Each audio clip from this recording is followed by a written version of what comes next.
Automatic full हो गए थे, मतलब रेसेस की ऑटोमेटिक फुल हो गई और ट्रैक्टर चोक खींचने में भी बंद नहीं हो रहा था, कैसे भी बंद, तो इसको ऑक्सीजन ना मिलने के कारण ये बंद हो गया।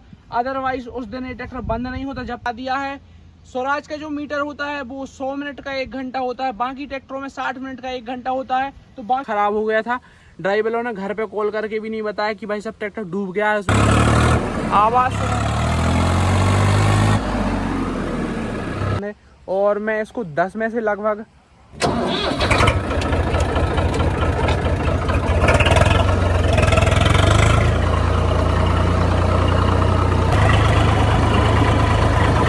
WhatsApp, I hope you guys are all the way fine. तो आज अपन स्वराज 744 का ओनर से रिव्यू करने वाले हैं। इसको लगभग अपन ने 1300 घंटे चला दिया है। स्वराज का जो मीटर होता है वो 100 मिनट का 1 घंटा होता है, बाकी ट्रैक्टरों में 60 मिनट का 1 घंटा होता है। तो बाकी ट्रैक्टरों के हिसाब से देखा जाए तो इसको अपन ने लगभग 2000 घंटे चला दिया है, और इसके मीटर के हिसाब से देखा जाए तो अभी अपन ने इसको 1300 घंटे चला दिया है। और भाई साहब जो स्वराज का रीडिंग मीटर है 1 घंटे से नहीं चलता। अगर आप घड़ी के 60 मिनट जोड़ोगे और इसकी मीटर के हिसाब से देखोगे तो उनमें काफ़ी ज़्यादा डिफरेंस आएगा, क्योंकि ये आरपीएम के हिसाब से चलता है। आप इसको जितना ज़्यादा आरपीएम पे चलाओगे ए जीरो उतने जल्दी जल्दी स्लाइड करेगा, मतलब समय उतने जल्दी जल्दी निकलेगा। अगर आप इसको कम आरपीएम पे चलाओगे तो एक कम कम आगे बढ़ेगा। तो ये वैसे बाकी ट्रैक्टरों के डिजिटल मीटर जैसा बिल्कुल भी नहीं होता है। और इसका क्या कैसा रिस्पॉन्स है 1300 घंटे में, क्या क्या इसमें दिक्कतें आई हैं और कौन कौन सी इसकी अच्छी बातें हैं, वो मैं आज आपको सब कुछ बताने वाला हूँ। तो जो सबसे बड़ी और सबसे बेकार चीज़ है स्वराज की वो है भाई साहब इसका ये पंप में एक दिक्कत है कि इसका जो ऑयल वाला सिस्टम है वो डायरेक्टली इंजन से कनेक्टेड नहीं है। बाकी ट्रैक्टरों में इंजन से कनेक्टेड रहता है और ऑयल की सप्लाई उसमें आती रहती है, तो उसको कोई भी दिक्कत नहीं जाती।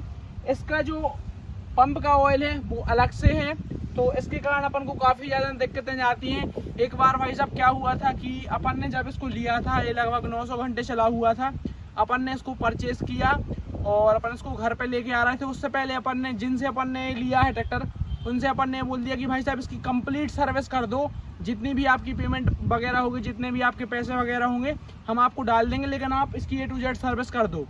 उनने इसकी कंप्लीट सर्विस कर दी, लेकिन पंप की सर्विस नहीं की। तो हम लोग तो ये सोच रहे थे कि भाई इसने पंप वगैरह की सर्विस भी कर दी होगी। तो अपन भाई साहब बेहिचक चला रहे थे, और एक दिन क्या हुआ कि अपन थ्रेसिंग वगैरह कर रहे थे तो इसके पंप में ऑयल नहीं था और ये चल रहा था। तो पता नहीं अचानक से क्या हुआ, इसका पंप है वो ख़राब हो गया, क्योंकि पंप के अंदर लुब्रिकेशन नहीं मिला और जो फ्यूल है वो कम्प्लीटली डायरेक्ट हो गया। तो जितना फ्यूल आ रहा था सारा का सारा इंजन में जा रहा था और ट्रैक्टर एकदम से पागल सा हो गया। आरपीएम इसके ऑटोमेटिक फुल हो गए थे, मतलब रेसेस की ऑटोमेटिक फुल हो गई और ट्रैक्टर चोक खींचने में भी बंद नहीं हो रहा था, कैसे भी बंद नहीं हो रहा था। वो तो भगवान का शुक्र है कि एक अपना बहुत ज़्यादा एक्सपर्ट ड्राइवर उस टाइम पे इस ट्रैक्टर पे था, तो उसने इसका जो एयर फिल्टर है यहाँ से खोला और यहाँ से इसको चोक कर दिया। तो इसको ऑक्सीजन ना मिलने के कारण ये बंद हो गया। अदरवाइज उस दिन ये ट्रैक्टर बंद नहीं होता जब तक इसका डीजल टैंक खत्म नहीं होता। अगर आप इसकी पाइपलाइन भी काट देते तो इसके फिल्टर में लगभग 5 मिनट का डीजल रहता। अगर 5 मिनट अगर ट्रैक्टर फुल आरपीएम से भी फुल आरपीएम पे चलता तो इंजन की ऐसी तैसी होना फिक्स था। तो भाई सब कंपनी को इसके अंदर ऑयल का कुछ अलग से सिस्टम देना चाहिए, या तो फिर एक बॉक्स देना चाहिए जिसमें अपन सेपरेट ऑयल डाल सकें। अदरवाइज इंजन से कनेक्ट करके देना चाहिए, क्योंकि किसान को याद नहीं रहता, हर 50 घंटे पे ऑयल डालना होता है। कभी किसान 150 घंटे पे डालता है, कभी 200 घंटे पे डालता है। तो पंप की दिक्कत सबसे ज़्यादा स्वराज में आती है। और इसके पंप को ठीक करवाने में लगभग अपन को 15,000 रुपये का खर्चा आया था। और जब ये पंप डायरेक्ट हुआ था तो साइलेंसर में से ऐसा धुआं निकल रहा था कि क्या ही बताऊं, आजू बाजू मतलब पूरे में धुआं धुआं धुआं धुआं हो गया था। और बाकी चीज़ों के बारे में भी बात कर लेते हैं। पेंट क्वालिटी देखी जाए तो भाई साहब पेंट क्वालिटी नेक्स्ट लेवल है, बहुत बढ़िया पेंट क्वालिटी है। स्वराज की पेंट क्वालिटी मतलब टॉप नॉच। तो भाई साहब पंप की बात तो हो गई, पंप में कोई दिक्कत नहीं है, बस दिक्कत है यहाँ पे ऑयल का सिस्टम बनवाना। आप खुद से भी बनवा सकते हो, इधर पे एक होल ड्रिल करवा के डायरेक्ट यहाँ पे ऑयल दे सकते हो। अदरवाइज़ हर 50 घंटे के अंदर आपको इसके अंदर ऑयल डालना ही डालना है। ऑयल बहुत ज़्यादा नहीं डालना पड़ता, 1 कप ऑयल डालना पड़ता है। जितनी आप सुबह चाय पीते हो हर 50 घंटे में उतना ऑयल इसमें डाल दिया करो, और हर सर्विस में इसका पूरा ऑयल निकाल के फिर से रिफिलिंग किया करो, तो आपकी पंप की लाइफ अच्छी रहेगी। पर उस टाइम पे अपन ने ध्यान नहीं दिया और सर्विसिंग वाले ने भी ध्यान नहीं दिया, तो हो जाता है, गलती तो इंसान से हो ही जाती है।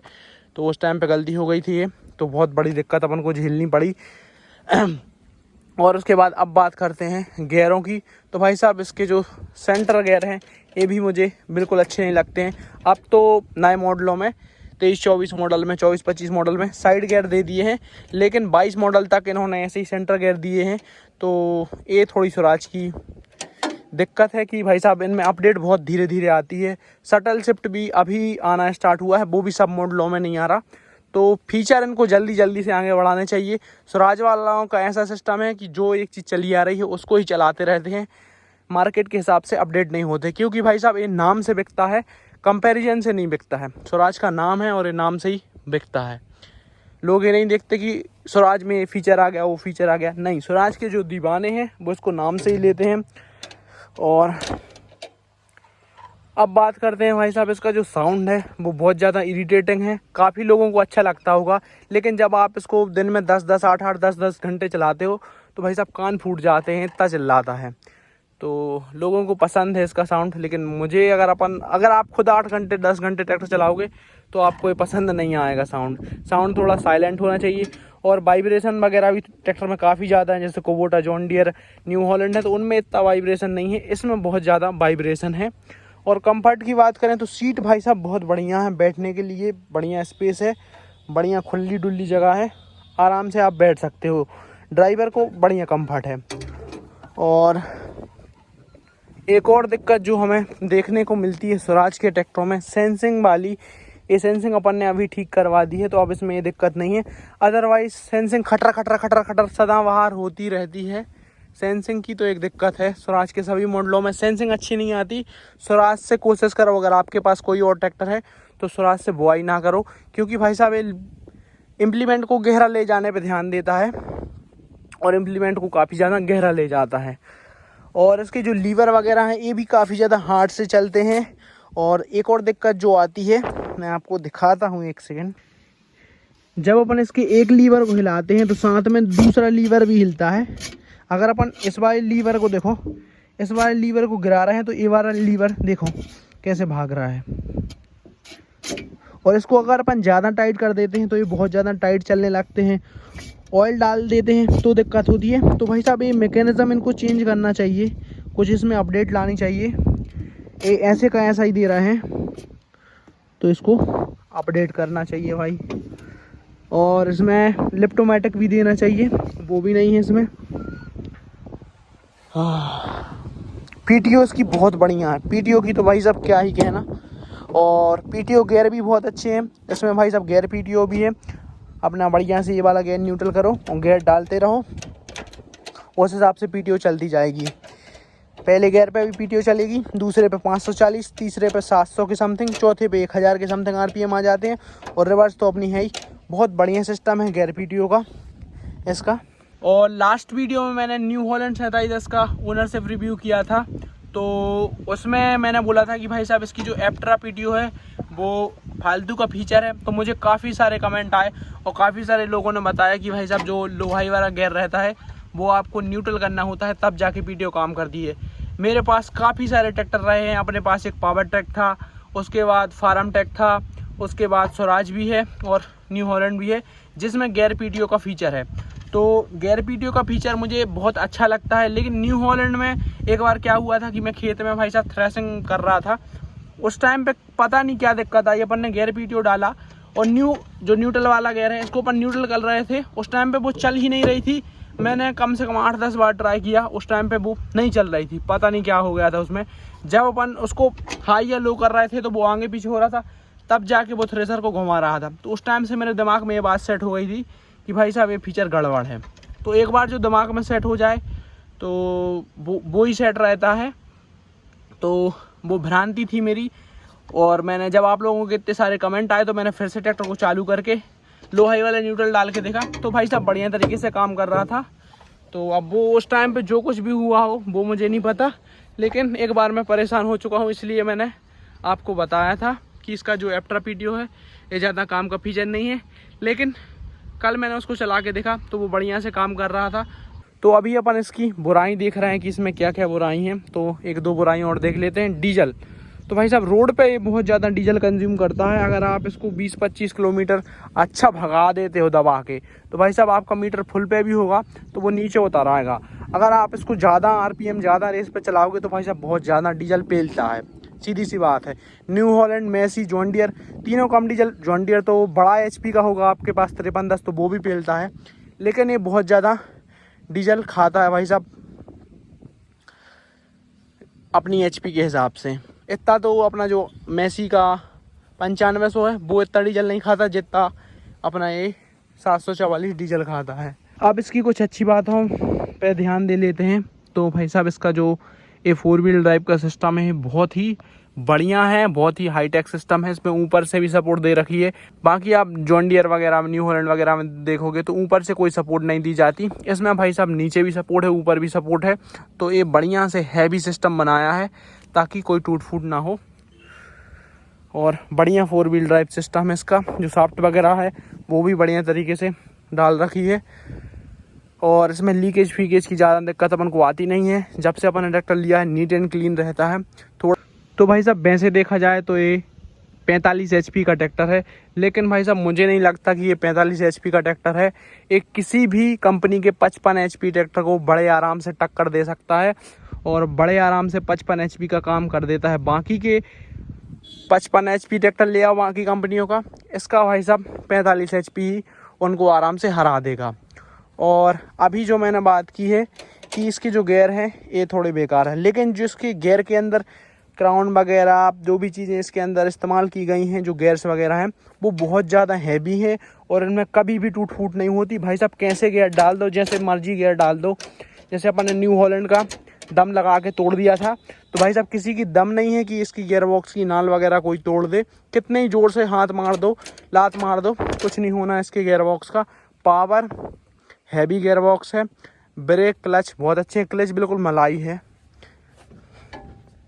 ये देखो ऐसी किसी ट्रैक्टर की क्लच नहीं दबती, बहुत बढ़िया क्लच है। ब्रेक भी ठीक ठाक है भाई साहब, बढ़िया लगते हैं, कभी कोई दिक्कत नहीं आती, साउंड वगैरह भी नहीं आता। और भाई साहब सबसे बड़ी बात जो है फीलिंग, इसको चलाने में जो फीलिंग आती है वो भाई साहब नेक्स्ट लेवल है। इसको चला के नेक्स्ट लेवल फील आती है, ऐसा लगता है कि अपन कोई घोड़ा दौड़ा रहे हैं। तो फीलिंग ही सबसे बड़ी चीज़ है जो स्वराज के अंदर है। सीट पे बैठ के लगता है कि हाँ भाई रेल चला रहा है, तो फीलिंग बहुत अच्छी आती है इसको चलाने के बाद। आप बाकी ट्रैक्टर चलाओगे तो मज़ा सा नहीं आएगा। इस पर बैठ के भाई साहब कहीं से आप निकलोगे तो लगेगा कि हाँ भाई रोला है रोला। और ओवर हीटिंग वगैरह की इसमें कोई भी दिक्कत नहीं है, 1% भी ये ओवर हीट वगैरह नहीं होता है।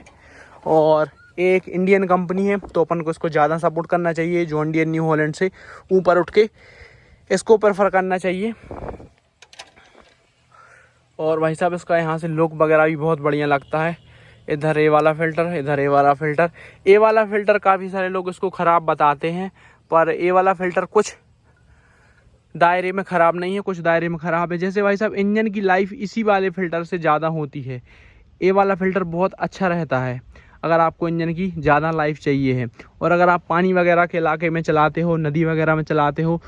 और भाई साहब 90% ऑफ द टाइम जिन ट्रैक्टरों में ए वाला एयर फिल्टर रहता है, ऑयल वाला, तो वो बच जाते हैं। और जिन ट्रैक्टरों में सूखा वाला एयर फिल्टर रहता है उनको अगर आप नदी वगैरह से निकालते हो तो भाई साहब उनका इंजन सीज हो जाता है, पिस्टन टेढ़े मेढ़े हो जाते हैं, तो ये बच जाता है। अगर इसको आप इतना भी पानी में डुबा दोगे तो आपको दिक्कत नहीं आएगी। अगर आप ड्राई टाइप एयर फिल्टर वाला ट्रैक्टर थोड़ा सा भी पानी में डुबा दोगे तो भाई साहब इंजन की ऐसी तैसी होनी निश्चित है। और अगर आप उसको थोड़ी देर चला और दोगे तो पंगे हो जाएंगे।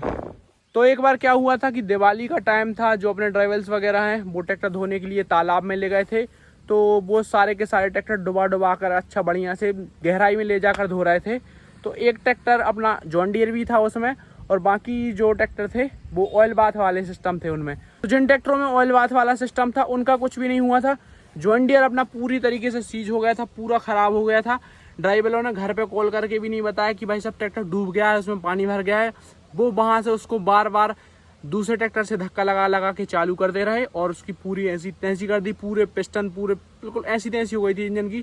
फिर अपन ने जो अपना अभी अपने पास है 5104, उसके पूरे इंजन की ऐसी तैसी कर दी थी। फिर अपन ने उसको एजेंसी में जाके बनवाया तो वो वापस से वैसा का वैसा हो गया। लेकिन भाई साहब ट्रैक्टर आपका पानी में चला जाता है और बंद हो जाता है, तो जब तक आप उसके प्लंजर खाली ना कर दो, उसका पूरा का पूरा पानी ना निकाल दो, यहाँ से पानी निकल जाता है। आपके लिए जो ये नोजल वगैरह है इनको बाहर निकालना होता है। उसके बाद आप सेल्फ लगाओगे तो पूरा का पूरा पानी बाहर निकल आएगा और आपका इंजन बिल्कुल सेफ बच जाएगा। तो भाई साहब, मेरा पसंदीदा ट्रैक्टर दूसरे नंबर पे ये है। सबसे पहले तो मुझे मैजी पसंद है, उसके बाद स्वराज काफ़ी ज़्यादा पसंद है और मैं इसको 10 में से लगभग 8 नंबर दूंगा। एक दो चीज़ें हैं जो कि मुझे अच्छी नहीं लगती, बाकी भाई साहब पूरा अच्छा लगता है। अब बुराइयां और अच्छाइयां बताना मेरा काम है, तो ऐसा नहीं है कि मैं इसकी बुराइयां बता रहा हूं तो ये मुझे अच्छा नहीं लगता। ये मुझे बहुत अच्छा लगता है, चलाने में भी मज़ा आता है और पावर वगैरह के तो कहने ही क्या है।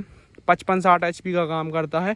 थोड़ा टायर ये ज़्यादा खाता है क्योंकि इसकी सेंसिंग अच्छे से काम नहीं करती, तो ये जल्दी से स्लिप मारने लग जाता है प्लाऊ वगैरह पे। तो प्लाऊ वगैरह पे अपन इसको ज़्यादा चलाते नहीं हैं। प्लाऊ पे अपन मैसी को ही चलाते हैं और बुआई पे भी अपन इसको नहीं चलाते, बुआई भी अपन मैसी से ही करते हैं।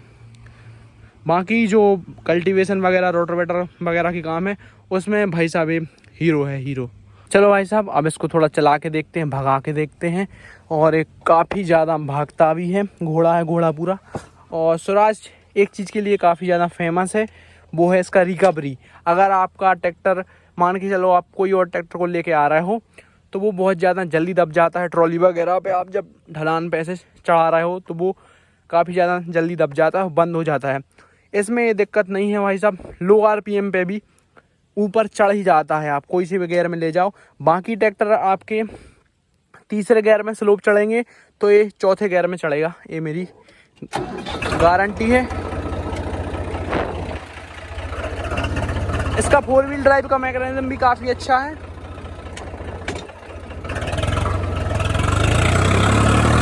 आवाज़ अब अपन को इसकी ऑयल ग्रीसिंग करके बाकायदा इसको शटर के अंदर रखना है, क्योंकि सीजन स्टार्ट होने में अभी 10-12 दिन बचे हैं। तो ऑयल ग्रीसिंग वगैरह कर देते हैं।